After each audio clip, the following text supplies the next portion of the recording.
Hello and welcome. I am so excited to be here with you for this week's training, where you are going to get so clear on what it is that you desire and begin to know exactly how you can get from the desire to creating it in reality. And there is a universal law that says inherent in every desire is the fulfillment of that desire. So what I want to really empower you with as a woman today is, when you have a desire, to really claim that and to begin to reprogram and align yourself with universal law. It's going to be there whether you believe it or not. Whether you believe in gravity or not, that universal law is true, and you will experience what it is like if you try to defy gravity. And same is true for this universal law, that when you have this desire, you might not be able to see how it can become a reality for you. However, the universe can, and your job is to continue to put faith in the direction of your desire. Women have been conditioned from the dawning of time to not even honor their desires, let alone even take time to get to know what they are.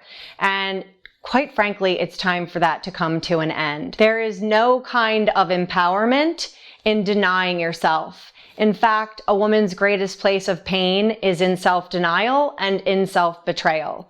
Only 10% of the population knows what their desires even are.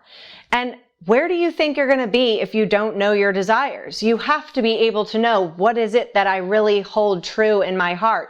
What is it that I really want to forge forth and make happen and allow to happen and to receive? There's the components of both of those things, the masculine and the feminine aspects of identifying your desire and then moving forward towards having it become a reality for you. So this is your opportunity to really get clear on, what is it that I hold in my heart? What are those secret thoughts that I have? Or what do I journal about and not tell anyone about? And it's time for you to stop this form of self-denial or self-betrayal. At every stage along the journey, a woman in some way is betraying herself or denying herself.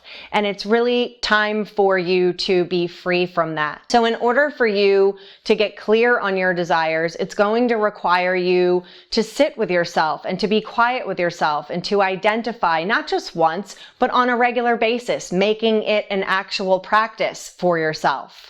One of the exercises that you're going to do in this week is one of the most powerful exercises that I find to be incredibly exciting and incredibly empowering. And this is your opportunity to see it through the lens of excitement and possibility.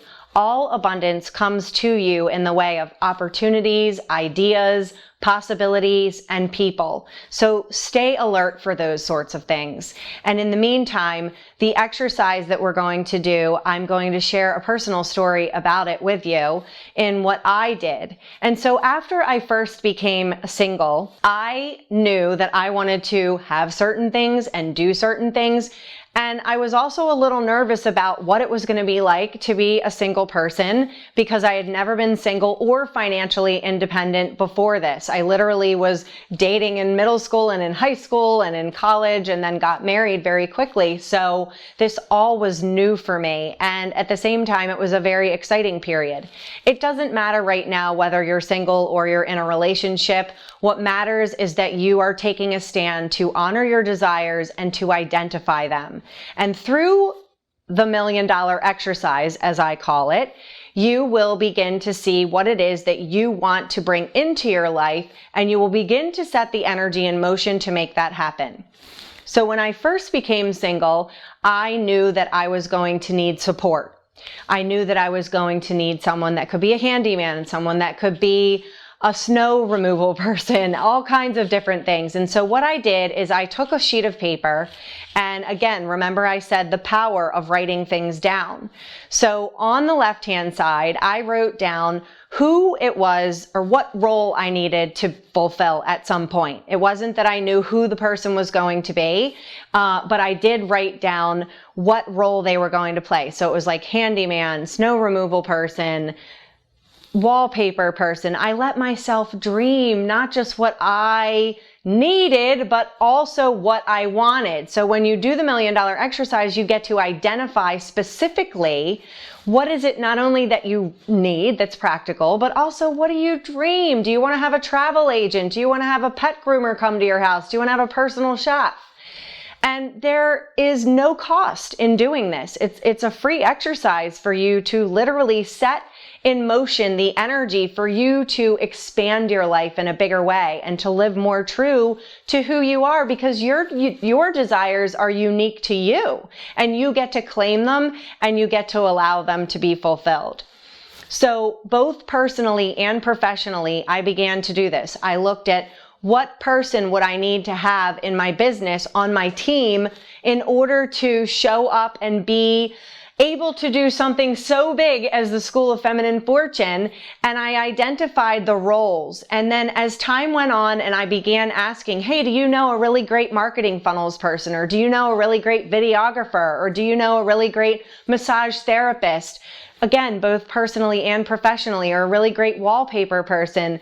And I began getting the answers to those questions, and I began filling in the right-hand side of the column for those exercises that allowed me to know the person's name and the person's number. And then what are the next steps that you can take from there with the resources that you have?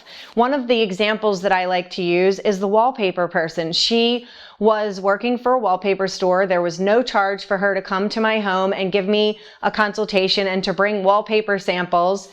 And so I began to use painter's tape and tape up wallpaper samples all throughout my foyer and different parts of my home to narrow down which wallpaper I was going to choose. And as I did this and I set a required intention, the money began to come in for everything that I was wanting to do, and I was able to transform my home into what I like to call a boutique hotel, so that it just is the most delicious environment for me to be in as an entrepreneur and to work in, because I work from home. And when you make something a requirement and you begin to take the steps necessary to go from point A to point B, then the things will begin to show up in the most miraculous ways, especially when you have faith in the direction of your desires. Bringing your heart's desires to life is going to require you to know what it is that motivates you. If you're not in touch with what motivates you to bring abundance into your life, then you're going to not be able to do it, or it'll be a little bit harder. It might take even longer. So knowing whether you're coming from a place of being motivated by wealth, security, or comfort, and there's no right or wrong here. This is just based upon psychological studies that different people are wired differently, and different people are motivated differently by bringing abundance into their lives. So for me, for example, I am motivated by money. I love money. Money is exciting to me. I love the energy of money, especially now that I've really worked deeply on my relationship with money. But I know people who are motivated by having a large sum of money in the bank, and that security is really important to them, and having a lot of different kinds of insurance and so on. That's not necessarily something that is a top priority to me. So when I was working with my own financial planner, who is absolutely outstanding, it took a lot for us to get me to the point where his number one, obviously, as a financial planner, is security. And so when I was first meeting with him, he had to really talk to me more in depth than the average person about why it's so important to have this, and why it's, because I tend to see insurance as kind of, you know, maybe you're going to use it, maybe you're not going to use it, potentially you're going to flush money down the toilet.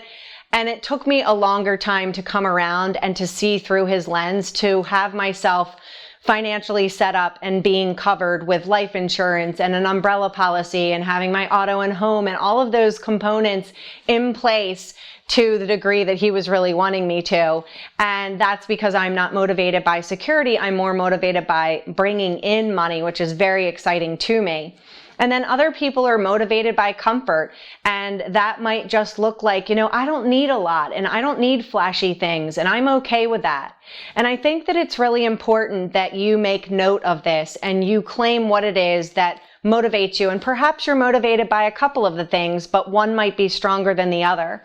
It's really and truly time for us as women to stop looking at other women and comparing ourselves, and to make other women wrong because they do like flashy things and they do like the speedy car or the sports car. There is no right or wrong when it comes to your desires. They're yours. They're unique to you, and you get to claim them, and you get to identify what it is that you're motivated by and claim that too. If you have a desire to live in a cabin in the woods and be living simply and having $1 million in the bank, that's great. That's for you. That's not for me. And that's okay too. So it's really important for you to identify what it is that you desire, to claim it, and then to know what it is that is motivating you to breathe life into that desire, and then go do it.